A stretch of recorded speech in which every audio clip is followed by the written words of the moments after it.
સરકારી યોજનાઓની માહિતી મેળવવા સબસ્ક્રાઇબ કરો અમારી ચેનલ સંજુ માહિતીને। નમસ્કાર મિત્રો ગુજરાત સરકાર દ્વારા આઈ ખેડૂત પોર્ટલ 2.0 લોન્ચ કરી અને મિત્રો ખેડૂતો માટે અરજીઓ કરવા તથા અરજીઓ સ્વીકારવા માટેની મિત્રો નવી કાર્ય પદ્ધતિ દાખલ કરવામાં આવેલ છે। તો આ વિડીયોની અંદર આજે આપણે જોઈશું કે ખેડૂત મિત્રો અરજી કરે ત્યાંથી લઈ અને મિત્રો સહાયની રકમ તમારા ખાતામાં જમા થાય ત્યાં સુધીની તમારે કુલ કેટલા સ્ટેપમાંથી મિત્રો પસાર થવાનું રહે છે અને તેની પ્રોસેસ મિત્રો કેવી રહેશે। સૌપ્રથમ મિત્રો અત્યાર સુધી એવું હતું કે તમે ખેતીવાડી વિભાગની કોઈ પણ એક જ યોજનાઓ માટે મિત્રો ઓનલાઈન અરજી કરી શકતા હતા, જ્યારે હવે મિત્રો તે નિયમ હટાવી દીધેલ છે। એટલે કે હવે તમે ખેતીવાડી વિભાગની હોય, પશુપાલન વિભાગની હોય કે બાગાયત વિભાગની હોય, ગમે તેટલી યોજનાઓ માટે મિત્રો ઓનલાઈન અરજી કરી શકો છો। જો ડ્રો સિસ્ટમથી તમારું નામ પસંદ થશે તો તે યોજનાનો લાભ મિત્રો તમને મળવાપાત્ર થશે।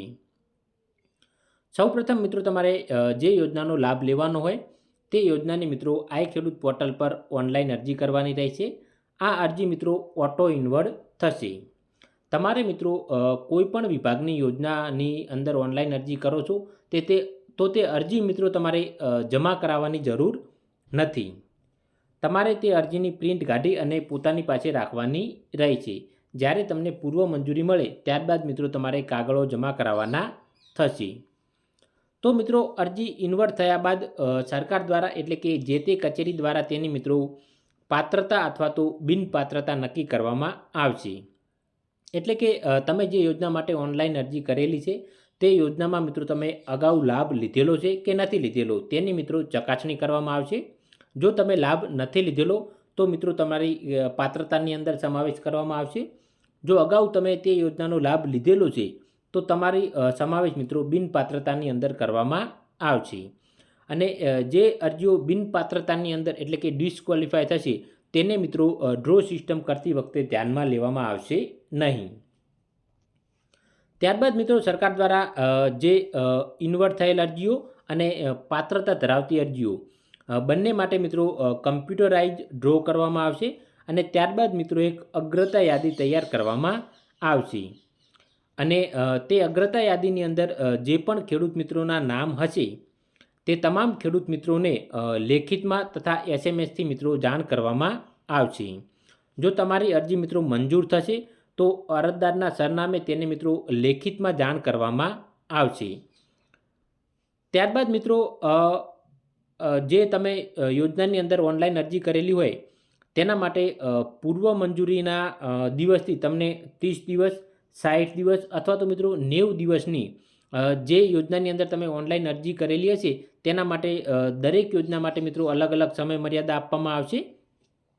તો તેટલા દિવસની અંદર મિત્રો તમારે સાધનની ખરીદી કરવાની રહેશે અને સાધનની ખરીદી કર્યા બાદ બધા કાગળો જે પણ કાગળો છે એટલે કે ઓનલાઈન અરજી કરેલ અરજીની નકલ, આધાર કાર્ડની ઝેરોક્સ, બેંક પાસબુકની ઝેરોક્સ, જમીનના ઉતારા, તે સિવાય તમે જે સાધનની ખરીદી કરેલી હોય તેના જીએસટીવાળા બિલો, જો તલાટીનો દાખલો રજૂ કરવાનો હોય તો તે આ તમામ સાધનો છે તે મિત્રો તમારે તમારા ગામના ગ્રામ સેવકને રજૂ કરવાના રહેશે।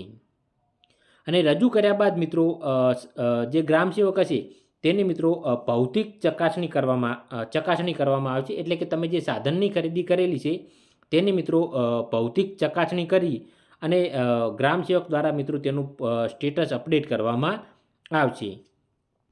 ત્યારબાદ જો ગ્રામ સેવક દ્વારા તેનું તમે ખરીદી કરેલ છે અને તેની ભૌતિક ચકાસણી કરી અને જો તમારો સમાવેશ તેની અંદર કરવામાં આવે છે કે તમે સહાય લેવા માટે એલિજિબલ એટલે કે પાત્રતા ધરાવો છો તો મિત્રો ત્યારબાદ તેની જે તે સાધનની ખરીદીની ચકાસણી કર્યા બાદ જ મિત્રો તમને આઈ ખેડૂત પોર્ટલ પર તેની ચૂકવણી કરવામાં આવશે। એટલે ત્યારબાદ મિત્રો તમને આરટીજીએસ અથવા તો ઈસીએસ મારફત આ સહાય સીધી તમારા ખાતામાં ચૂકવવામાં આવશે। તો મિત્રો અરજી કર્યા બાદ તમારે કુલ આટલી પ્રોસેસમાંથી પસાર થવાનું રહેશે। સૌપ્રથમ તમારી અરજી ઓટો ઇન્વર્ટ થશે, ત્યારબાદ સરકાર દ્વારા તેની પાત્રતા અથવા તો બિનપાત્રતા નક્કી કરવામાં આવશે। ત્યારબાદ તમે જો પાત્રતા ધરાવો છો અને કમ્પ્યુટરાઇઝ ડ્રોમાં તમારું નામ આવે છે તો તેના માટે તમને લેખિતમાં જાણ કરવામાં આવશે। ત્યારબાદ તમને એક સમય મર્યાદા આપવામાં આવશે, જે સમય મર્યાદાની અંદર તમારે બિલો તમારા ગામના ગ્રામસેવકને રજૂ કરવાના રહે છે અને ત્યારબાદ ગ્રામસેવક દ્વારા તેની ભૌતિક ચકાસણી કરવામાં આવશે અને ત્યારબાદ મિત્રો તમને સહાય તમારા ખાતામાં ચૂકવવામાં આવશે. તો મિત્રો આ આઈ ખેડૂત પોર્ટલ 2.0ની નવી કાર્ય પદ્ધતિ છે, જે મુજબ હવે ખેડૂત મિત્રોને સહાય મળશે. સરકારી યોજનાઓની માહિતી મેળવવા સબસ્ક્રાઇબ કરો અમારી ચેનલ સંજુ માહિતીને.